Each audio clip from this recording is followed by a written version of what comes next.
le cadre de sa 7e session, l'Assemblée nationale travaille le 7 juin sur l'approbation de l'arrêté de compte du budget de l'État pour 2022. Il est nécessaire de renforcer la gestion des activités économiques sur les sites e-commerce et les réseaux sociaux pour éviter les pertes fiscales. Découvrons en fin d'édition le caractère unique du théier Shan Tuyết à Suizang et le lien du peuple Hmong avec cet arbre.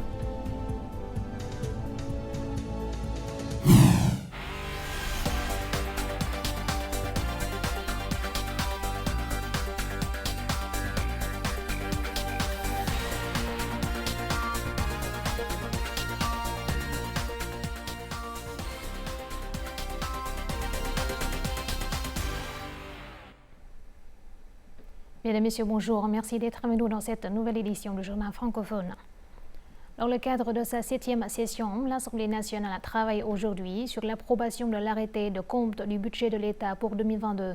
Selon le rapport de vérification de l'arrêté de compte du budget de l'État pour 2022 de la Commission des finances et du budget de l'Assemblée nationale, le gouvernement et le Premier ministre ont pris des mesures drastiques pour renforcer la discipline dans le respect des lois sur les finances et le budget de l'État. Grâce à ces efforts, la gestion des recettes et des dépenses de l'État a obtenu de nombreux résultats positifs.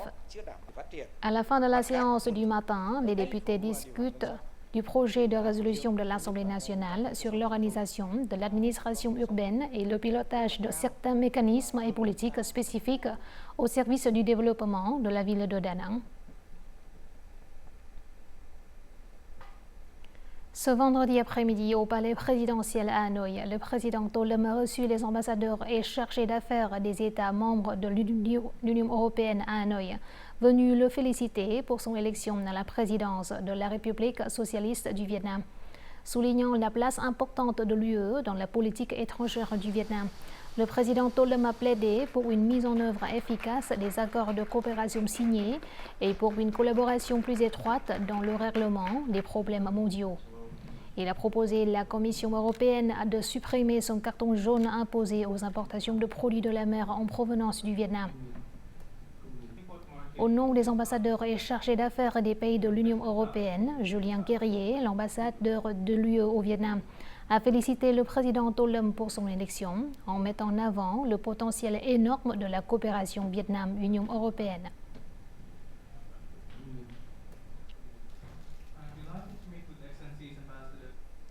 Le Premier ministre Phạm Minh Chính a récemment signé un télégramme demandant un renforcement de la gestion du commerce électronique. Le Premier ministre a demandé au ministère des Finances de continuer à réduire les procédures administratives, à faciliter la déclaration et le dépôt, tout en optimisant le processus de dédouanement des marchandises importées et exportées via le commerce électronique. Il faut donc renforcer l'inspection et l'examen des ventes en ligne et favoriser la collecte d'impôts pour éviter les pertes fiscales. Le ministère de la Sécurité publique doit synchroniser les données démographiques avec les données d'état civil, fiscal et bancaire pour prévenir la fraude et l'évasion fiscale, ce qui permet de garantir la sécurité et l'ordre économique dans les transactions électroniques.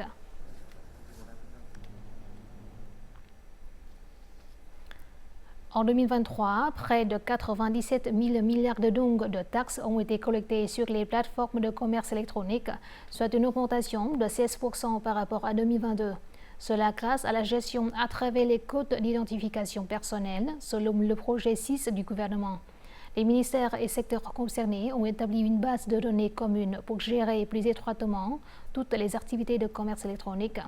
On constate néanmoins un taux de perte fiscale important alors que les activités de e-commerce sur les réseaux sociaux évoluent de manière de plus en plus compliquée. Selon les données basées sur la carte d'identité des citoyens faisant des affaires sur les plateformes de commerce électronique associées aux codes fiscaux et aux comptes bancaires, Mike, propriétaire d'une boutique en ligne, doit payer des impôts. De 2018 à 2023, je dois payer des impôts et des frais de retard de 325 millions. Je me sens sous pression, mais lorsque je fais des affaires, ce montant est déjà inclus dans mes revenus. Selon le ministère des Finances, le nombre total d'organisations et de particuliers exerçant des activités de commerce électronique soumis à un examen s'élève à plus de 31 000 cas. Le nombre total de dossiers qui ont traité la déclaration fiscale, le paiement, la perception des impôts et le traitement des infractions s'élève à près de 22 000 établissements commerciaux avec un montant d'impôts supplémentaire de 2 900 milliards de dong. On peut constater que s'il n'est pas soigneusement examiné, les recettes fiscales qui peuvent être perdues à cause du commerce électronique représentent une grosse somme. Les données doivent être complètes, exactes et continuellement mises à jour. Les données de paiement doivent être relevées à partir des cartes d'identité des citoyens pour être synchronisées.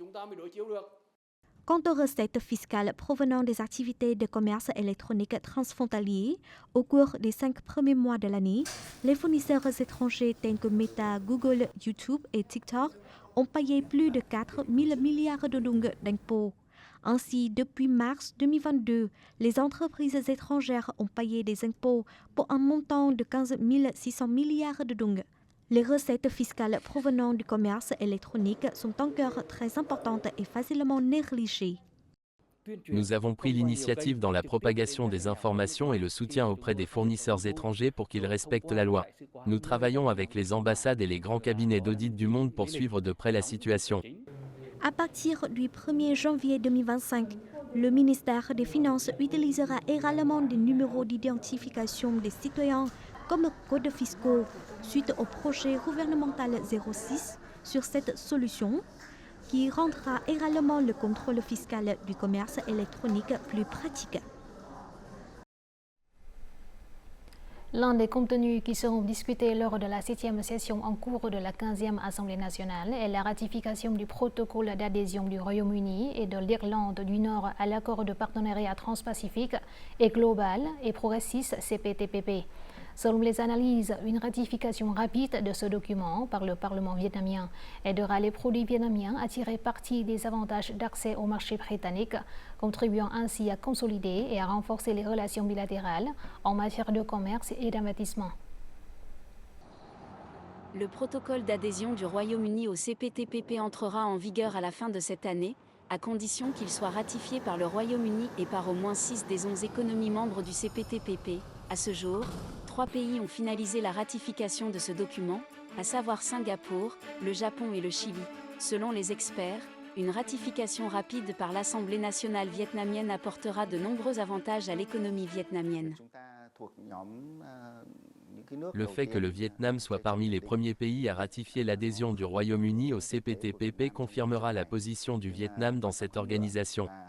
Mais plus important encore, nous bénéficierons d'avantages commerciaux lorsque le Royaume-Uni ouvrira son marché aux biens, services et investissements des pays du CPTPP.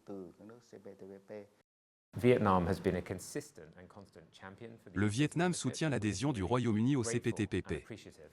Nous apprécions vraiment ce soutien, car il démontre non seulement de bonnes relations bilatérales, mais également le point de vue commun des deux pays vis-à-vis des problèmes régionaux et internationaux.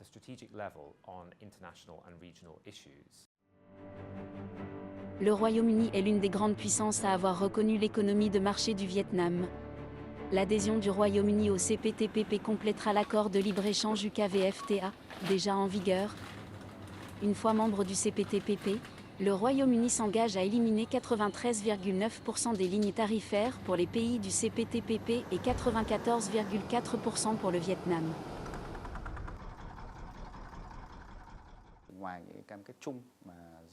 Outre les engagements généraux du Royaume-Uni envers le CPTPP, il existe un certain nombre d'engagements spécifiques pour le Vietnam. Par exemple, le Royaume-Uni s'engage à augmenter le contingent pour le riz vietnamien à 17 500 tonnes par an, et à supprimer le contingent tarifaire sur le thon et certains types de fruits de mer vietnamiens. Le CPTPP créera un cadre commercial plus large et plus complet entre le Royaume-Uni et le Vietnam.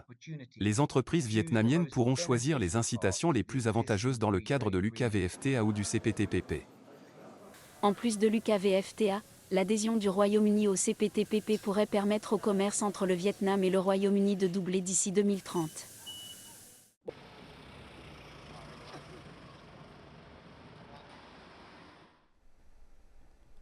Le Vietnam, Singapour et les États-Unis viennent de créer un groupe de travail pour promouvoir le réseau électrique de l'ASEAN. Le groupe de travail est chargé de promouvoir les investissements dans les projets d'énergie renouvelable, ainsi que la recherche et le développement d'un système de câbles sous-marins pour faciliter le commerce transfrontalier de l'électricité dans la région. S'exprimant aujourd'hui lors de la première réunion du groupe de travail à Singapour, le ministre vietnamien de l'Industrie et du Commerce, Nguyễn Hồng Diên, a déclaré que le Vietnam attachait une grande importance au renforcement des connexions au réseau électrique de l'ASEAN. L'indice des directeurs d'achat PMI du Vietnam a atteint 50,3 points en mai, soit l'équivalent d'avril. Cela prouve que l'industrie manufacturière vietnamienne s'est améliorée pour le deuxième mois consécutif. Selon le rapport de S&P Global, la production manufacturière a augmenté pour le deuxième mois consécutif. L'emploi a continué de diminuer et les coûts des intrants ont augmenté. Les entreprises interrogées se sont montrées plutôt optimistes quant à l'avenir car elles ont reçu de nombreuses nouvelles commandes. La forte augmentation des commandes a aidé les entreprises à augmenter leur production. Cependant, de nombreuses entreprises ont été confrontées à une pénurie de main-d'œuvre. En mai, les prix de vente ont littéralement augmenté en raison de la hausse des coûts des intrants.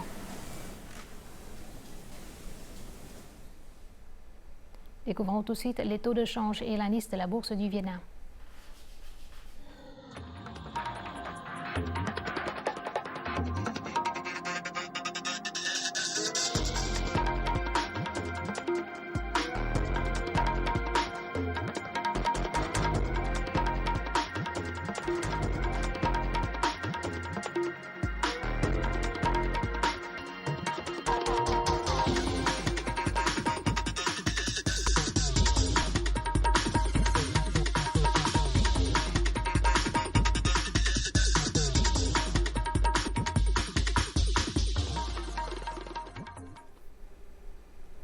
La ville de Hanoï achèvera l'itinéraire touristique fluvial depuis le quai de Trương Dương Độ, Bát Tràng, Ninh Sở, district de Thương Tín, Hưng Yên, et continuera à développer les produits touristiques fluviaux.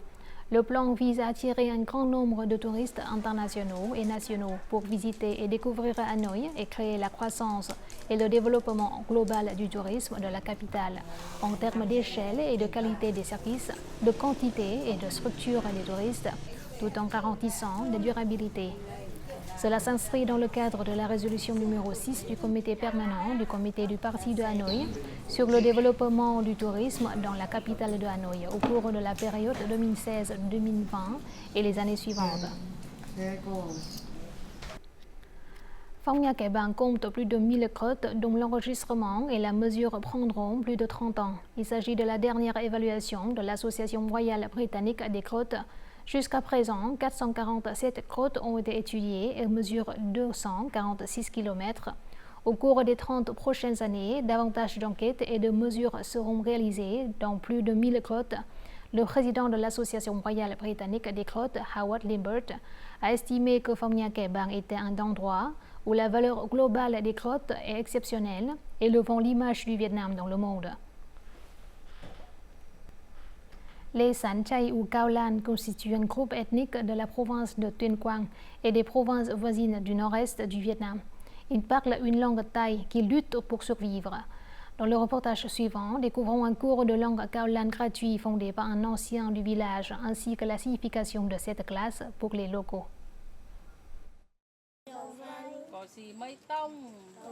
Les paroles de l'épopée de Cao Lan sont enseignées à la jeune génération. Tous les mots sont retranscrits en vietnamien. Les filles apprennent la langue ethnique à travers des chansons. Les garçons apprennent à travers des chants d'offrande aux dieux. Des adolescents et des personnes d'âge moyen ont rejoint la classe. Chaque cours dure plus de 2 heures. J'ai rejoint cette classe pour préserver mon identité ethnique.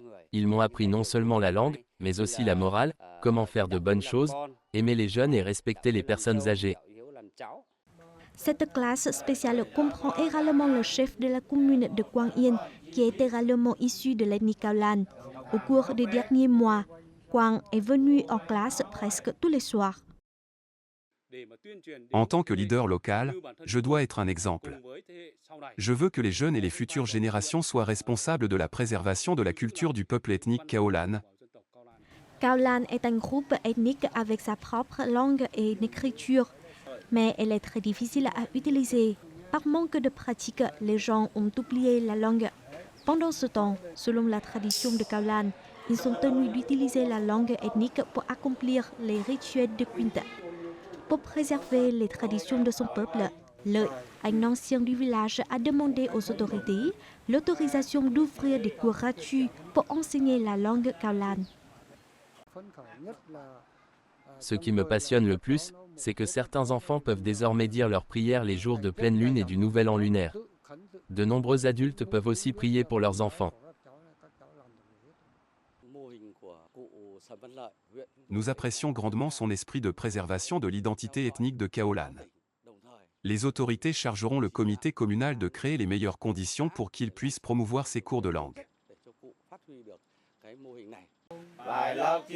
2 classes de langue Cao Lan ont été ouvertes avec des dizaines d'étudiants inscrits. Ces enfants constitueront la génération qui maintiendra et développera l'esprit et l'identité du peuple Cao Lan.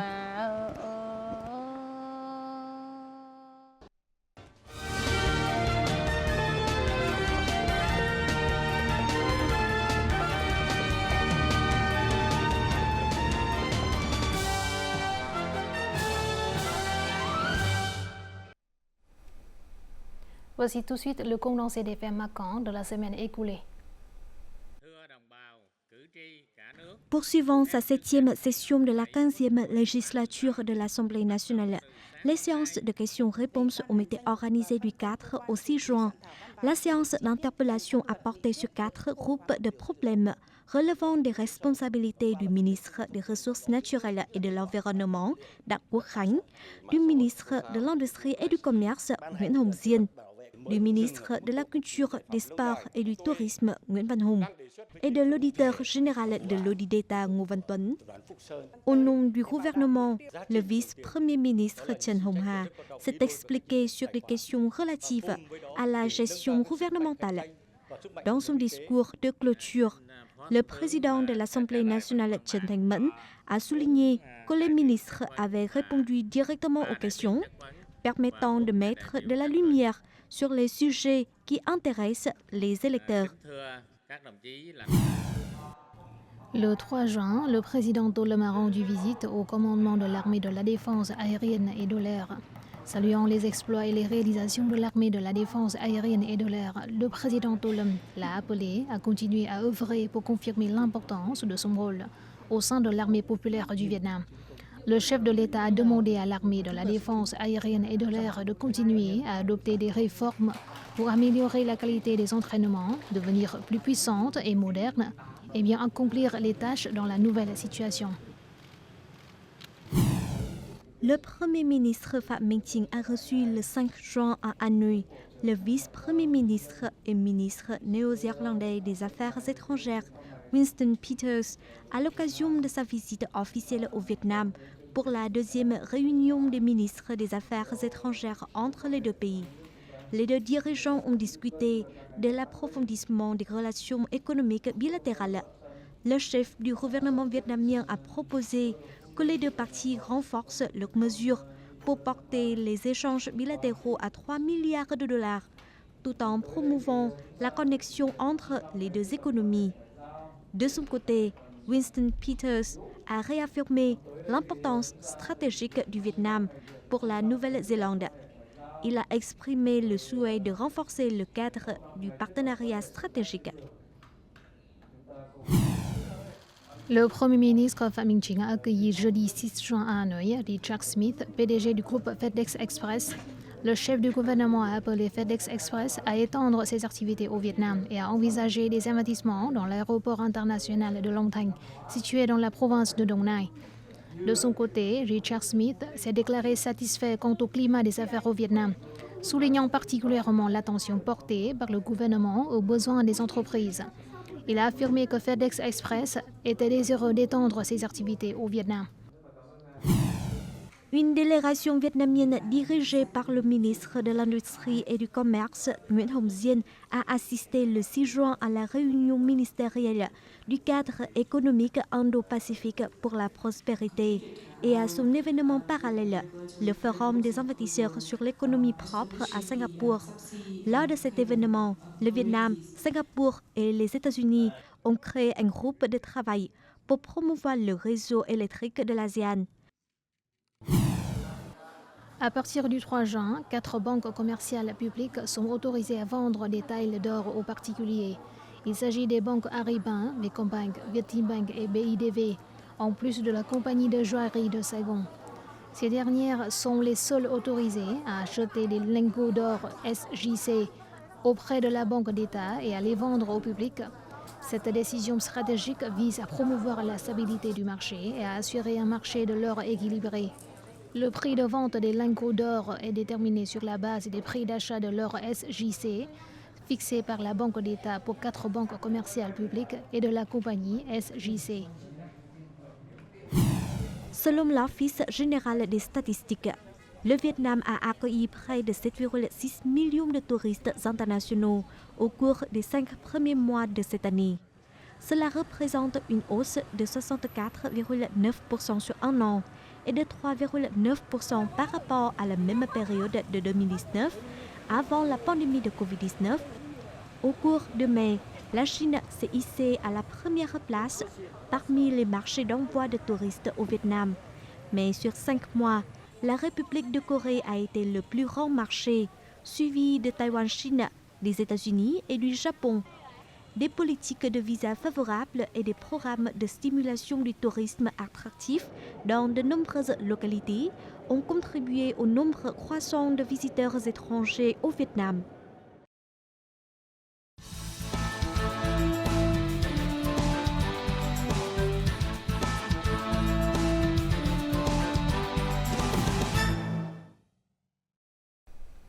Depuis des centaines d'années, le théier Shan Tuet est un symbole culturel profondément enraciné dans la vie des milliers de foyers Hmong de la commune de Suối Giang, district de Văn Chấn, province de Yên Bái. Ces arbres centenaires majestueux symbolisent non seulement la quintessence culturelle de ce lieu, mais constituent aussi la principale source de revenus de la communauté locale. Ces dernières années, le peuple Hmong de Suối Giang a fait des progrès significatifs dans la préservation de son patrimoine en développant des expériences touristiques culturelles uniques centrées sur les théiers. Découvrons le caractère unique du théier Shan Tuet à Suối Giang et le lien du peuple Hmong à cet arbre. Située à 1400 mètres d'altitude, la commune de Suối Giang abrite de vastes plantations de thé vert s'étendant des flancs de collines jusqu'au sommet de la montagne. Cachés dans la brune entre les montagnes et les forêts du nord-ouest, les théiers Shan Tuet ont une beauté naturelle, des troncs blancs, une canopée large et ruigeuse et des feuilles vertes foncées. 90% de la population est issue de l'ethnie Hmong. Leur vie est souvent attachée au théier Shan Tuet. Monsieur Vang A Hua est la 6e génération d'une famille avec une tradition de culture du thé. Mon père et mon grand-père sont très attachés au théier. Il m'a toujours dit, planter du riz, du maïs, des pommes de terre ou du manioc peut facilement entraîner de mauvaises récoltes. Mais cela n'arrive pas avec les théiers. Les théiers de Suối Giang jouent un rôle très important pour le peuple Hmong. Selon la coutume ici, lors des visites, les gens offrent du thé à leurs invités à boire du thé. Les Hmong de Suối Giang font très attention à la façon dont ils boivent le thé. Pour préparer une délicieuse théière, la première étape consiste à rincer le thé. L'eau doit bouillir à une température de 90 à 100 degrés, puis être versée dans la bouilloire et attendre 5 à 10 minutes. Verser le thé se fait également lentement et avec parcimonie afin que l'eau ne soit pas diluée. Actuellement, la commune de Suối Giang possède plus de 500 hectares de thé Shan Tuet, dont 400 théiers Shan Tuet âgés de plus de 100 ans. La période de récolte des bourgeons de thé commence de mars à octobre.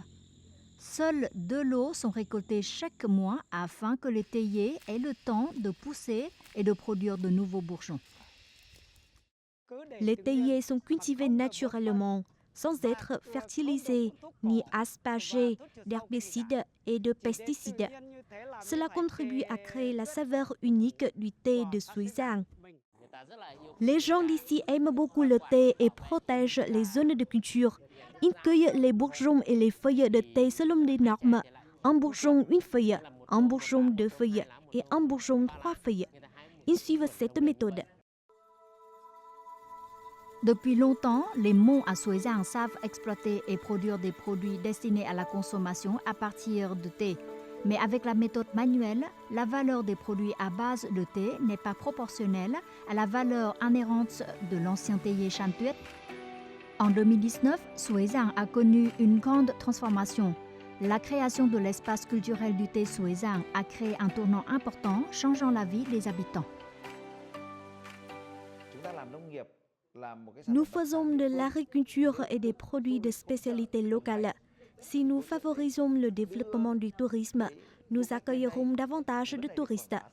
Grâce au tourisme, les habitants à Suizang peuvent alors améliorer leur vie tout en préservant l'identité de ce lieu. L'espace de culture du thé ici aide à présenter et à promouvoir afin que les gens de tout le pays en sachent davantage sur le thé Shan Tuyet, contribuant ainsi à améliorer la valeur et la qualité des produits de spécialité. Les populations locales savent également apprécier, protéger et prendre soin des zones de thé existantes. Mon travail quotidien consiste à accueillir les visiteurs. Je leur ai fait découvrir la culture du peuple Hmong d'ici. Grâce au développement du tourisme, davantage de personnes ont découvert la valeur du thé. Les gens ici m'ont aidé à mieux comprendre comment déguster le thé. Grâce à cela, je trouve l'arrière-goût du thé plus savoureux et plus sucré, car j'ai l'impression d'être en harmonie avec la nature.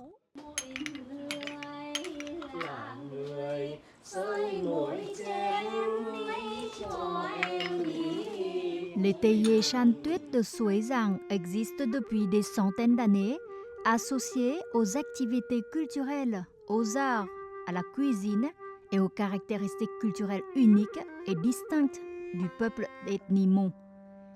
Ils gardent également l'essence de la forêt, de la nature et des habitants d'ici.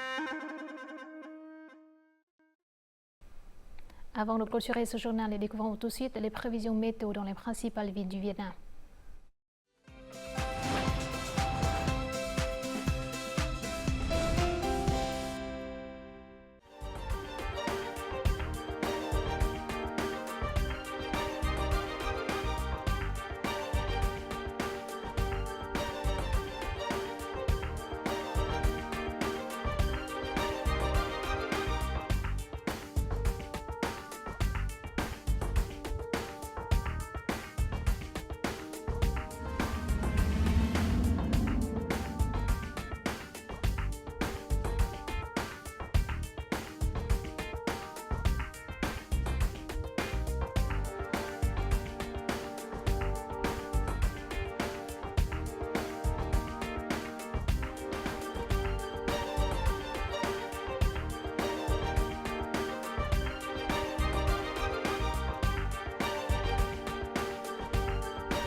C'est la fin de notre journal francophone. Merci de votre attention. Afin de regarder en ligne les émissions de la chaîne VTV4, veuillez consulter le site web apparu à l'écran. Vous pouvez aussi télécharger l'application VTV Go sur App Store ou Google Play. Au revoir et à la prochaine.